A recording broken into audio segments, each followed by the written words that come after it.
जय हिंद साथियों, नमस्कार सभी भाइयों को। साथियों, मल्टीपल लोन्स डिफॉल्ट हो चुके हैं और अब समझ में नहीं आ रहा कि क्या करा जाए। तो साथियों, आज का वीडियो आप लोगों के लिए ही है।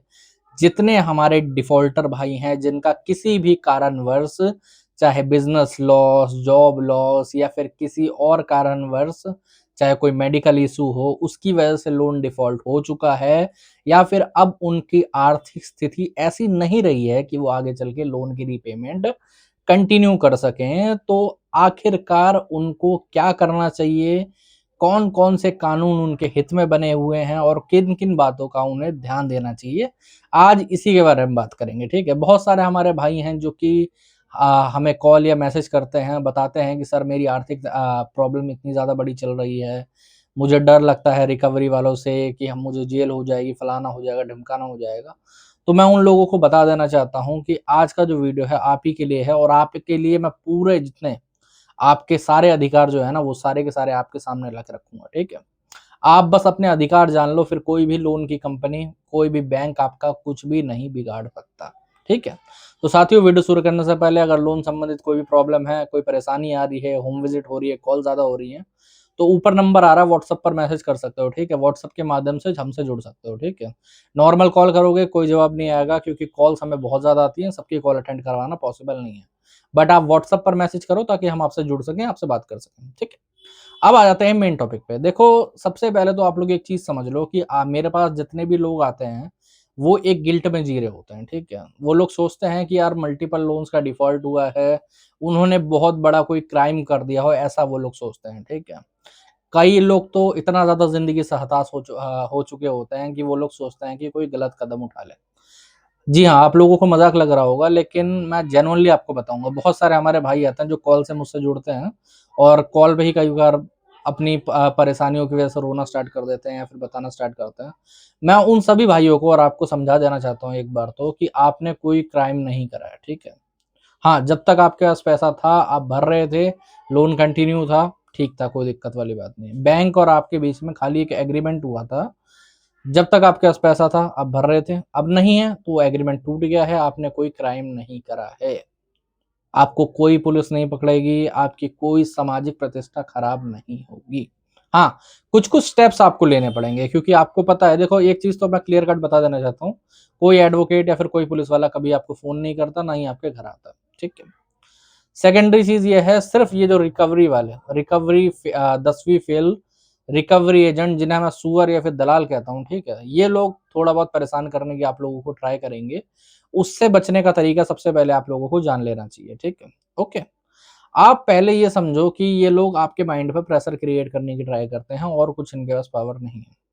प्रेशर कैसे क्रिएट करेंगे, जैसे आप लोन डिफॉल्ट करते हो, एक दो दिन हुए होते हैं, तब तो ये आपको ऑटो डायलर पे लगा देते हैं कि आपको बार बार ऑटो डायलर से फोन आना स्टार्ट हो जाएंगे, जो कंप्यूटराइज कॉल रहती है। ठीक है, कि आपका इतना पैसा ड्यू है, आप पेमेंट करवा दीजिए। ठीक है, जैसे ही 2 दिन से ऊपर होगा तब ये रिकवरी वाले आपको कभी कभार अभद्र भाषा से या फिर कभी कभार ऐसे फोन करके बात करेंगे कि आपने लोन लिया है, पेमेंट नहीं कर रहे हो, तो लोन लिया ही क्यों।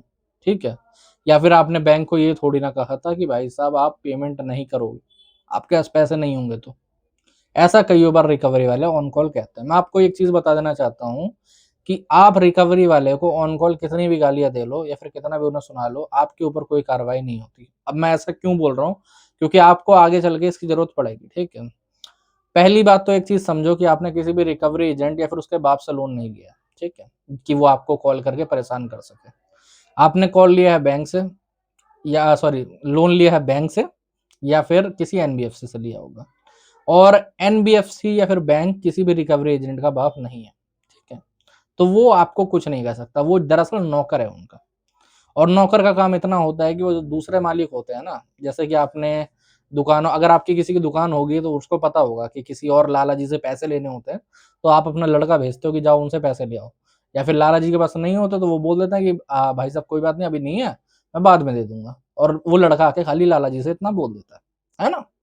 तो सेम चीज इन रिकवरी वालों का काम है और कुछ नहीं। ये बैंक से नहीं होते, ठीक है, ये एनबीएफसी से नहीं होते, ये होते हैं third party recovery agents. Third party recovery agent का मतलब पता है क्या है, कि किसी एक कोने पे दो कमरों का एक वो फ्लैट लेके या फिर 2 कमरों का एक ऑफिस लेके 10, 12, 15 रिकवरी एजेंट इन लोगों ने बैठा रखे होंगे, वही आपको कॉल करते हैं। 2, 4, 5 बंदे इन्होंने रख रखे होंगे फील्ड विजिट के लिए, और कुछ नहीं है, ठीक है? और ना तो इनकी कोई औकात है, ना कुछ और है, समझे? ये लोग एक कंप्लेंट करने पे इनकी नौकरी चली जाती है, इनको जॉब से निकाल दिया जाता है बैंक के द्वारा और एजेंसी ओनर के द्वारा, समझ रहे हो? अब इनकी हवा टाइट करने का पूरा प्लान क्या है मैं समझाता हूँ, ठीक है? तो देखो, इंडिया में हम लोग रहते हैं, यहाँ पर एक ना बहुत बड़ी बीमारी है जिसका मैं आप लोगों को बताऊंगा, जो कोरोना से भी बहुत बड़ी बीमारी है, कि आदमी कंप्लेंट करने से भी डरता है, समझ रहे हो? जैसे मैं आप लोगों को बताऊंगा, मैं बहुत सारे लोगों को वीडियो के माध्यम से और पर्सनल गाइडेंस के माध्यम से भी बताता हूँ कि आपको कोई रिकवरी वाला परेशान कर रहा है या फिर अभी परेशान नहीं कर रहा, तब भी आप उसकी कंप्लेंट करिए। आप प्रायर नोटिस के द्वारा कंप्लेंट सबमिट करिए, आप चाहे तो मेल करिए, आप आरबीआई में कंप्लेंट करवाइए, बट कंप्लेंट करिए। बिना कंप्लेंट के कभी भी कोई रिकवरी नहीं रुकेगी। जी हाँ, मैं आपको लिखित में देता हूँ। कई लोग ये बोलते हैं कि सर एक नोटिस भेज देते हैं वो लोग रिकवरी रोक देंगे। अरे नहीं रुकेगी भाई, क्योंकि रिकवरी कोई बैंक नहीं करता है, रिकवरी करती है थर्ड पार्टी रिकवरी एजेंसी।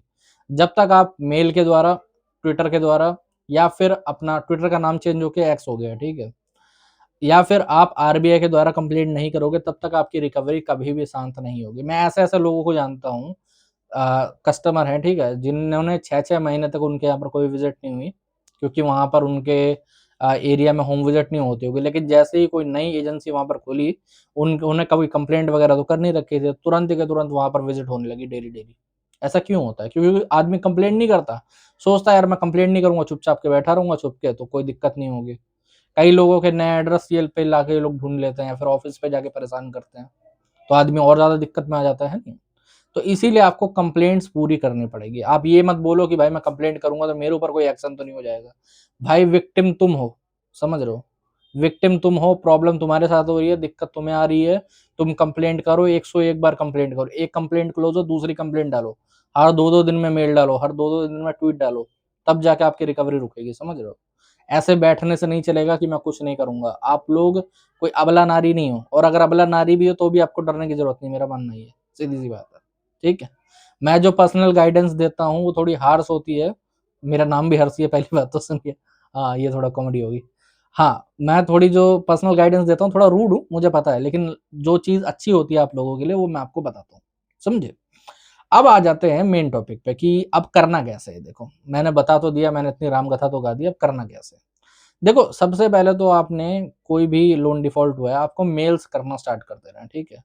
और मेल्स में आपको मल्टीपल कॉल्स आ रही होंगी जहाँ तक मुझे पता है, ठीक है? आप कॉल पे वहाँ पर मेल के अंदर सीधे लिखो कि मुझ पे कॉल पे गाली-गलौज हो रही है, मुझसे बदतमीज़ी करी जा रही है। अब कई लोग इसमें ये पूछते हैं कि सर प्रूफ़ देना पड़ेगा। अरे भाई, प्रूफ़ वगैरह की छोड़ो, आप कंप्लेंट डालो, ठीक है? प्रूफ़ का बाद में देखा जाएगा, समझे? आपकी कंप्लेंट जब तक सबमिट नहीं होगी तब तक उस पे कोई टिकट रेज़ नहीं होगी, कोई काम नहीं चलेगा। बाद में जब वो डॉक्यूमेंट कोई अपना प्रूफ़ माँगेंगे तब प्रूफ़ दिया जाएगा, वो अलग तरीका है, मैं बताऊँगा आपको, ठीक है?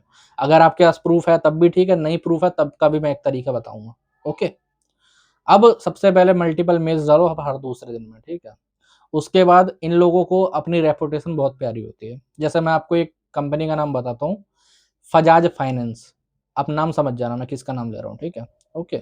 उसकी रिकवरी कई लोग बोलते हैं बहुत ज़्यादा हार्ड है, लेकिन मैं एक बात बताऊँ, उनको अपनी रेपुटेशन इतनी प्यारी है कि अगर उनके खिलाफ आप 1-2 ट्वीट कर दो ना ट्विटर पे, तो ये लोग तुरंत अपनी रिकवरी को स्टॉप कर देते हैं। आपके घर पे कभी कोई परिंदा भी पर मारने नहीं आएगा, समझे? क्यों? क्योंकि हर एक बैंक को और हर एक एनबीएफसी को अपनी रेपुटेशन प्यारी है।